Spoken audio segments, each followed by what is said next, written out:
Aku pernah berpikir bahwa persahabatan adalah benteng terkuat yang tak bisa ditembus oleh apapun, hingga hari itu tiba dan segalanya hancur berkeping-keping. Temanku yang kusayangi lebih dari saudara, meminta bantuan untuk bisnis barunya, tapi apa yang kulakukan justru membuka pintu neraka yang tak pernah kuduga. Hatiku teriris saat menyadari bahwa di balik senyumnya ada rahasia yang bisa menghancurkan segalanya, termasuk diriku sendiri. Namaku adalah Adi, seorang pemuda biasa di Jakarta yang hidup dari pekerjaan sebagai desainer garis lepas. Sejak kecil, aku sudah terbiasa dengan hiruk-pikuk ibu kota, di mana mimpi dan kenyataan sering bertabrakan seperti lalu lintas macet di Jalan Tamrin. Tapi hidupku berubah ketika Rian, sahabatku sejak SMA di Surabaya, meneleponku suatu malam hujan deras. "Adi, aku butuh bantuanmu," katanya dengan suara yang gemetar, seperti angin malam yang membawa petir. Aku tak ragu karena bagiku Rian adalah segalanya. Kami bertemu di sebuah warung kopi kecil di Kemang, di mana aroma kopi Robusta Indonesia menyelimuti udara. Rian terlihat lebih kurus, matanya cekung, tapi senyumnya masih sama, yang selalu membuat hatiku berdegup tak karuan. "Aku mau buka bisnis kayak di Bali," ujarnya sambil menyeruput kopi hitam. "Tapi aku butuh modal dan ide desain dari kamu." Aku tersenyum meski dalam hati ada keraguan kecil. "Bali? Mengapa begitu jauh dari Jakarta?" Tapi aku mengabaikannya, karena membantu Rian berarti membantu diriku sendiri, atau begitulah yang kupikir. Malam itu, kami berbicara panjang lebar. Rian bercerita tentang mimpi-mimpinya, tentang bagaimana ia lelah dengan pekerjaan kantorannya yang membosankan dan ingin membangun sesuatu yang sendiri. Kayak dengan tema budaya Indonesia, Adi. Batik, wayang, dan kopi asli dari tanah kita. Hatiku meleleh mendengarnya. Sejak dulu aku diam-diam menyimpan perasaan lebih pada Rian. Bukan hanya persahabatan, tapi sesuatu yang lebih dalam, yang tak pernah kukatakan karena takut merusak segalanya. Di Indonesia, di mana norma masyarakat masih kaku, perasaan seperti ini adalah beban yang berat. Aku sering berpikir, mengapa aku harus seperti ini? Mengapa hatiku memilih jalan yang penuh duri? Tapi saat melihat Rian, semua keraguan itu hilang. Aku setuju membantu. Mulai dari desain logo hingga rencana bisnis, aku curahkan waktu dan tenagaku. Setiap malam, aku duduk di depan laptop, memikirkan bagaimana membuat kayak itu sempurna. "Rian, bagaimana kalau kita tambahkan elemen musik tradisional?" tanyaku lewat telepon. Ia tertawa, suaranya seperti angin segar. "Ide bagus, Adi.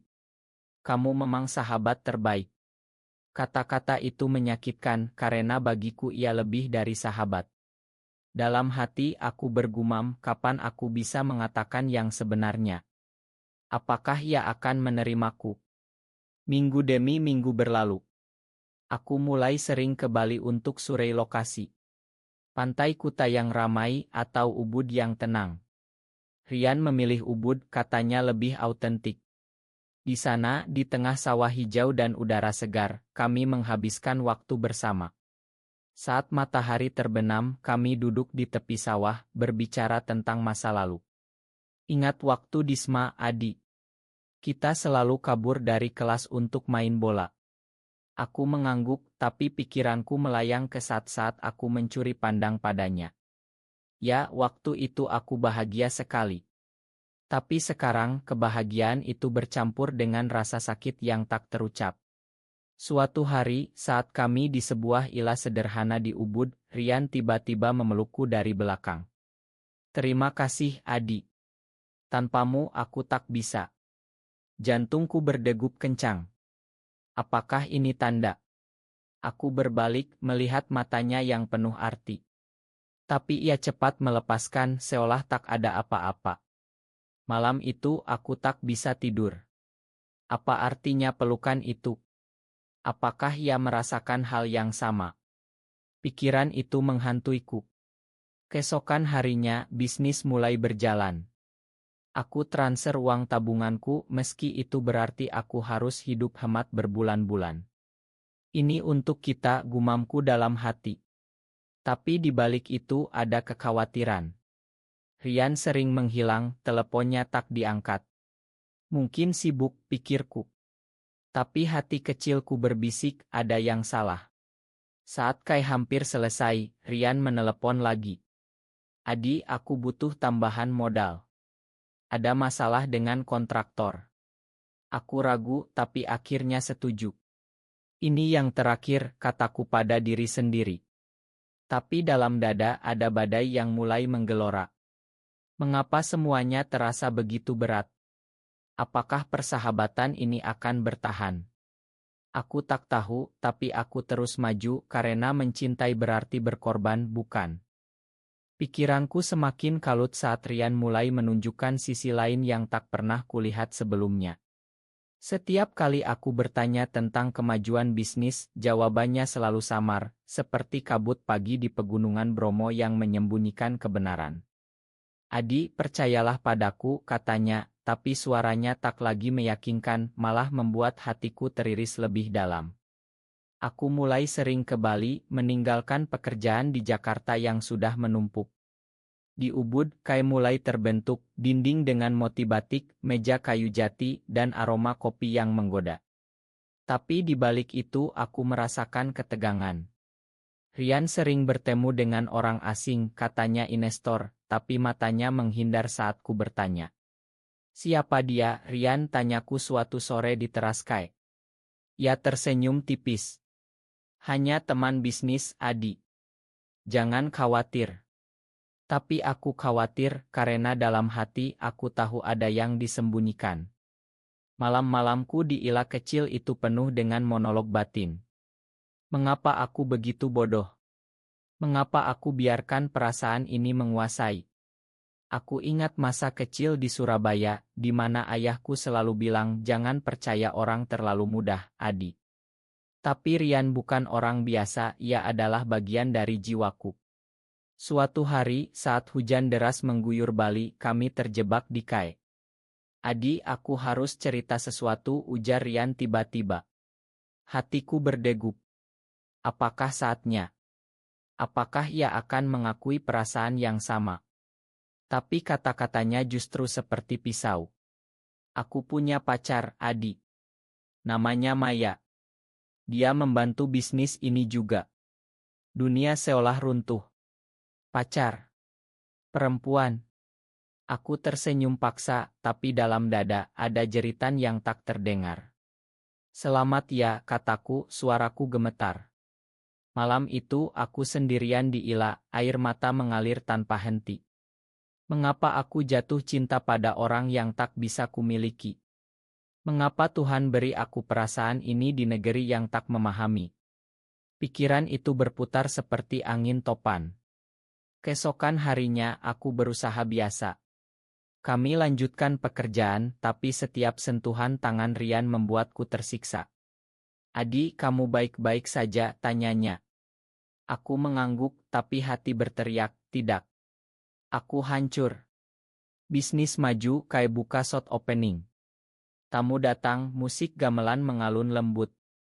Tapi aku merasa asing.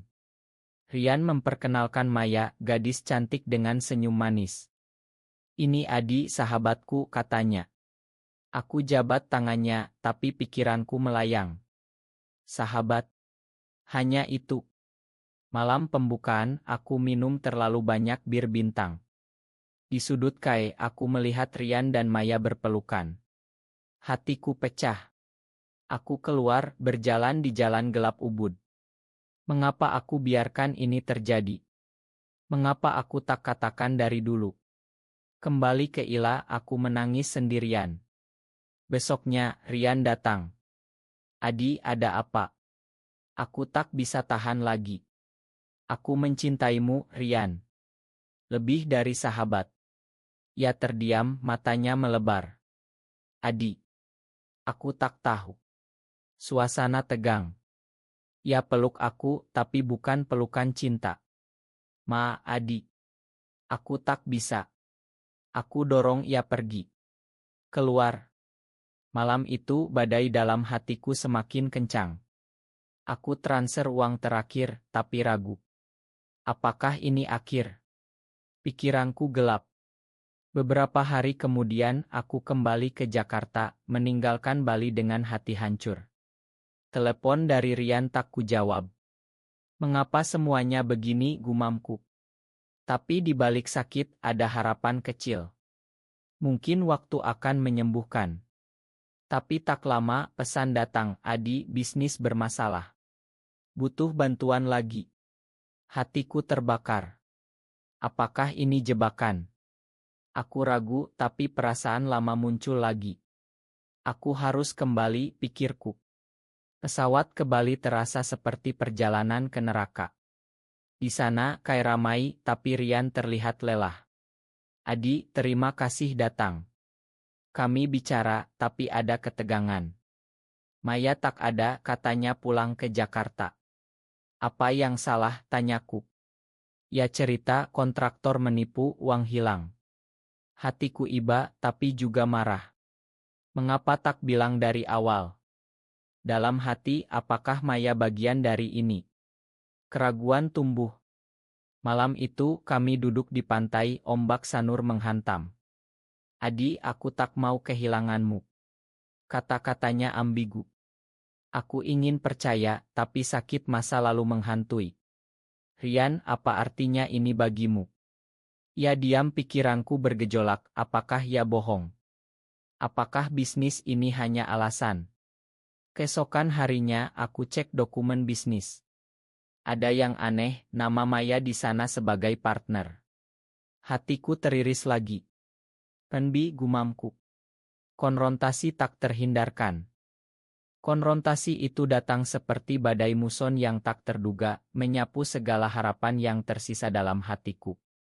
Rian, jelaskan tentang Maya, bentakku di kai yang sepi pagi itu, suaraku bergema seperti guntur di langit Bali. Ia terkejut, matanya menghindar, dan saat itu aku tahu ada kebohongan yang lebih besar dari yang kuduga. Adi, ini bukan apa-apa, balasnya lemah, tapi aku tak percaya lagi. Hatiku berteriak, mengapa kau lakukan ini padaku? Aku beri segalanya.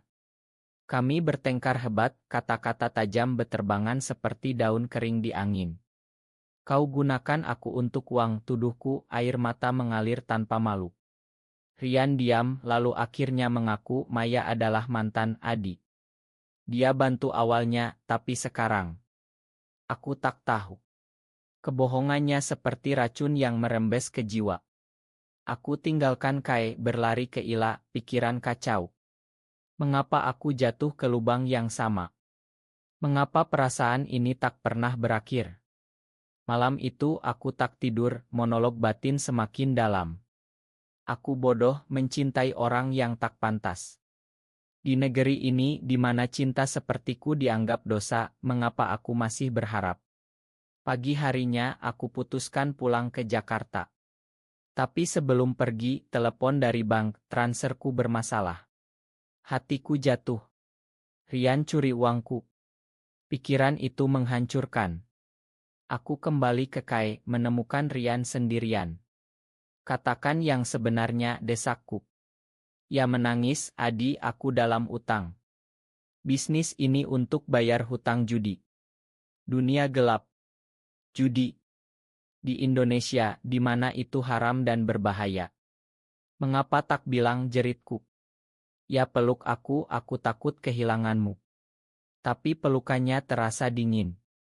Aku dorong ia, kau sudah kehilangan. Aku pergi, tapi hati tak bisa. Di pesawat kembali, air mata tak henti. Mengapa Tuhan uji aku begini? Apa salahku mencintai? Di Jakarta, hidupku hancur. Pekerjaan hilang karena absen, tabungan habis. Teman-teman bertanya, tapi aku diam dalam kesendirian, pikiran semakin gelap. Aku ingin mati, gumamku suatu malam. Tapi ingatan Rian muncul. Apakah ia benar-benar jahat? Keraguan itu menyiksa. Beberapa minggu kemudian pesan dari Rian, Adi, Ma. Aku akan kembalikan semuanya. Aku abaikan tapi hati terguncang. Apakah ada penebusan? Pikirku. Lalu ia datang ke Jakarta, berdiri di depan pintu apartemenku. Adi, dengarkan aku. Matanya merah, tubuhnya kurus. Aku biarkan masuk meski hati berontak. Ia cerita semuanya, hutang judi dari masa lalu, Maya yang sebenarnya saudara perempuannya yang bantu sembunyi, bisnis yang gagal karena salah urus. Aku tak pernah bohong tentang perasaanku padamu, katanya.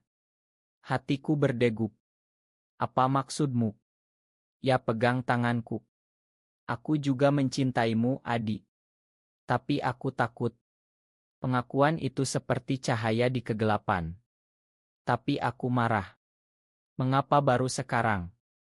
Setelah kau hancurkan segalanya. Kami bertengkar lagi, tapi kali ini ada kehangatan. Malam itu kami bicara panjang, air mata bercampur. Aku takut masyarakat, Adi. Di Indonesia, kita tak bebas. Kata-katanya menyentuh. Dalam hati, apakah ini kesempatan kedua? Tapi keraguan tetap. Keesokan harinya, ia tunjukkan bukti ia jual Kai untuk bayar hutang. Ini untukmu, katanya. Aku terharu, tapi sakit masih ada.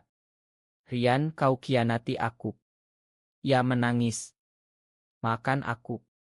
Pikiranku bergejolak, makan atau tinggalkan. Hari-hari berikutnya, kami coba perbaiki. Aku bantu ia cari kerja di Jakarta. Tapi setiap malam, monolog batin, apakah cinta ini layak diperjuangkan? Di tengah pandangan masyarakat yang tajam. Suatu hari, kami jalan di Monas, tangan saling genggam diam-diam, Adi, aku tak mau kehilanganmu lagi. Hatiku meleleh. Tapi tiba-tiba, telepon dari polisi, Rian dicari karena hutang. Dunia runtuh lagi. Mengapa tak bilang, jeritku? Ya lari, tinggalkan aku sendirian. Hatiku hancur total. Ini akhir. Pikirku. Bulan-bulan berlalu aku coba bangkit. Kerja baru, tapi bayang Rian menghantui. Mengapa aku masih mencintainya? Suatu malam surat datang dari Rian di penjara. Adi, aku bayar dosaku. Tunggu aku. Air mata mengalir. Apakah ada harapan? Keraguan semakin dalam, tapi cinta tetap ada. Harapan itu seperti api kecil di tengah badai, tapi semakin lama semakin membakar hatiku dengan rasa sakit yang tak tertahankan. Surat dari Rian di penjara seperti pisau yang menusuk ulang luka lama, membuatku bertanya-tanya apakah cinta ini hanya ilusi yang kukejar dalam kegelapan. Mengapa aku masih percaya? Setelah semua pengkhianatan, gumamku sendirian di apartemen yang sepi, suara lalu lintas Jakarta seperti ejekan atas nasibku. Aku kunjungi ia di penjara di Bali, perjalanan panjang yang menyiksa jiwa. Di sana, di balik jeruji, Rian terlihat rusak, tapi matanya masih sama, penuh penyesalan. Adi, makan aku, katanya, suaranya pecah. Aku diam, hati berperang. Kau hancurkan hidupku, Rian. Ia menangis, aku tahu. Tapi cintaku nyata. Kata-kata itu menghancurkan pertahananku. Dalam hati, apakah ini penebusan? Atau jebakan lagi? Kami bicara berjam-jam tentang masa lalu, tentang mimpi yang hancur. Aku judi karena stres, Adi. Stres karena perasaan padamu yang tak bisa kukatakan. Pengakuan itu seperti bom. Jadi kau tahu dari dulu, tanyaku gemetar. Ya angguk. Ya, tapi aku takut. Keluargaku konserati. Hatiku teriris. Mengapa kita harus menderita begini? Pikirku. Pulang ke Jakarta, pikiran semakin kalut. Teman-teman tahu, mereka nasihati, lepaskan Adi. Ya tak baik. Tapi hati tak bisa. Setiap malam aku tulis surat balasan tapi tak kukirim. Aku mencintaimu, tapi sakit ini terlalu dalam. Monolog batin semakin intens. Di Indonesia, cinta kita seperti buronan. Mengapa kita tak bisa bebas? Beberapa bulan kemudian, Rian keluar penjara. Ia datang ke Jakarta, berdiri di depan pintu dengan tas kecil. Adi, beri aku kesempatan. Aku biarkan masuk, tapi ketegangan tinggi. Kami coba bangun ulang, mulai dari nol. Ia kerja sebagai buruh, aku bantu. Tapi setiap hari ada pertengkaran. Mengapa kau bohong lagi, bentakku saat ia telat pulang. Ia menangis, aku tak bohong. Hatiku lelah. Apakah ini layak? Pikirku. Suatu hari, di tengah hujan, kami bertengkar hebat. Kau tak pernah berubah, jeritku. Ia pergi, tinggalkan aku sendirian. Malam itu aku minum, pikiran gelap. Akhirkan saja semuanya. Tapi pagi harinya ia kembali dengan bunga. Adi, aku tak bisa tanpamu. Kami peluk, air mata bercampur. Cinta mulai tumbuh lagi, tapi rapuh. Kami pindah ke rumah kecil di pinggir Jakarta, coba hidup normal. Tapi masyarakat mulai bisik-bisik. Tetangga curiga. Mereka aneh, kata mereka. Hatiku takut. Apakah kita harus sembunyi selamanya, gumamku. Rian usaha kecil jual makanan Indonesia. Aku bantu desain. Tapi hutang masa lalu muncul lagi. Pemungut datang, ancam. Bayar atau mati. Hatiku panik. Rian, mengapa tak selesai? Ia menangis, aku coba Adi. Kami lari ke Bali lagi, sembunyi di Ubud. Di sana, di tengah sawah, kami bicara hati ke hati. Adi, maukah kau makan sepenuhnya, tanyanya. Aku diam, pikiran bergejolak. Ya, tapi jangan khianati lagi. Kami janji, tapi badai datang. Maya muncul, katanya saudara, tapi sebenarnya mantan yang iri. Rian milikku, katanya. Pertengkaran besar, Maya ancam sebar rahasia kami. Kalian gay, masyarakat akan benci. Hatiku hancur. Mengapa dunia begini kejam? Pikirku. Rian lawan, pergi, Maya. Tapi kerusakan sudah ada. Berita menyebar di desa. Kami diusir. Kembali ke Jakarta, tapi tak aman. Kita harus pergi, kata Rian. Kami rencana pindah ke Yogyakarta, mulai baru. Tapi di perjalanan, mobil kecelakaan. Rian terluka parah. Di rumah sakit, aku pegang tangannya. Jangan tinggalkan aku, bisikku. Ia tersenyum lemah. Aku mencintaimu, Adi. Hatiku pecah. Mengapa nasib kita begini? Dokter bilang ia koma.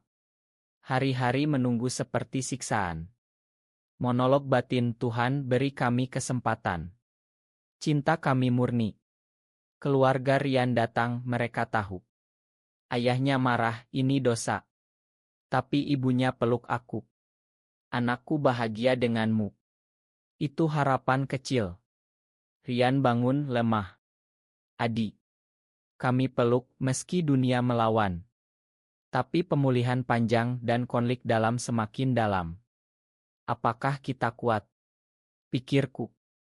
Kekuatan itu diuji seperti gunung berapi yang meletus, membakar segala yang tersisa dalam jiwa kami, meninggalkan abu yang penuh penyesalan dan rasa sakit yang tak terperi.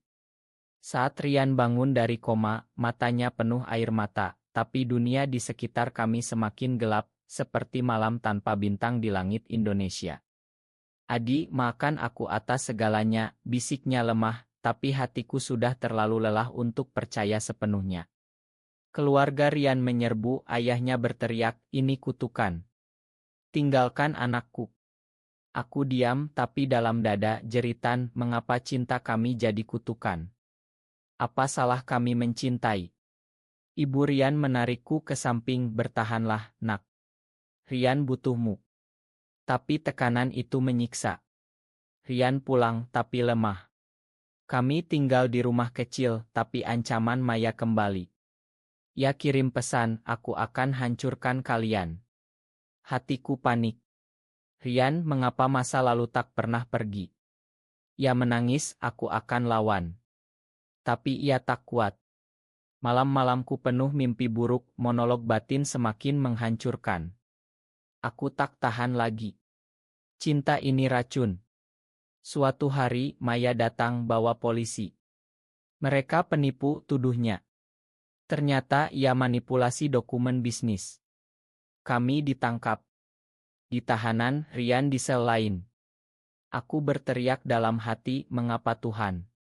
Kami hanya ingin bahagia. Pengacara datang, tapi kasus rumit. Hari-hari di penjara seperti neraka. Aku pikir tentang masa kecil, tentang Rian yang dulu polos.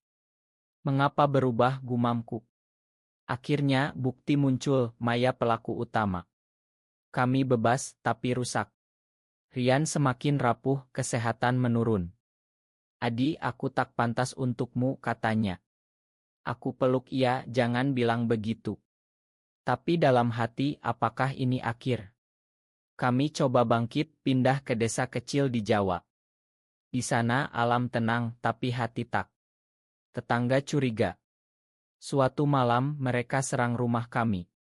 Pergi, kalian najis. Batu beterbangan. Rian terluka lagi. Kami lari ke kota.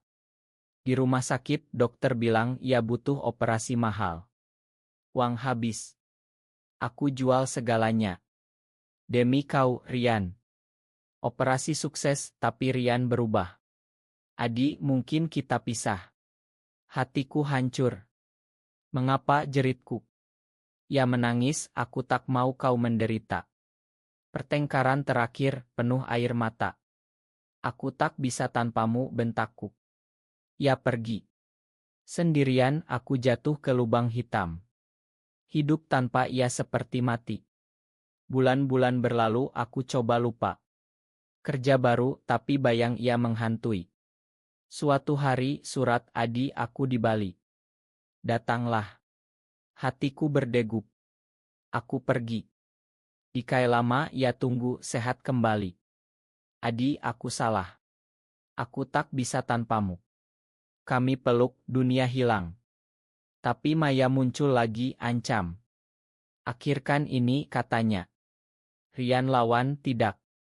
Kami akan bersama. Polisi datang, Maya ditangkap. Akhirnya bebas. Kami janji selamanya. Tapi kesehatan Rian memburuk. Dokter bilang kanker. Dunia runtuh. Mengapa sekarang, jeritku? Bulan-bulan terakhir aku rawat ia. Setiap hari bicara cinta. Adi, kau cahayaku, katanya. Hatiku pecah setiap detik. Malam terakhir ia pegang tanganku. Ma, atas semua. Aku mencintaimu. Ia pergi. Aku menangis tak henti. Mengapa Tuhan ambil ia? Pikirku. Pemakaman di Bali, keluarga datang. Ayahnya peluk aku, Ma, nak. Aku kembali ke Jakarta hancur.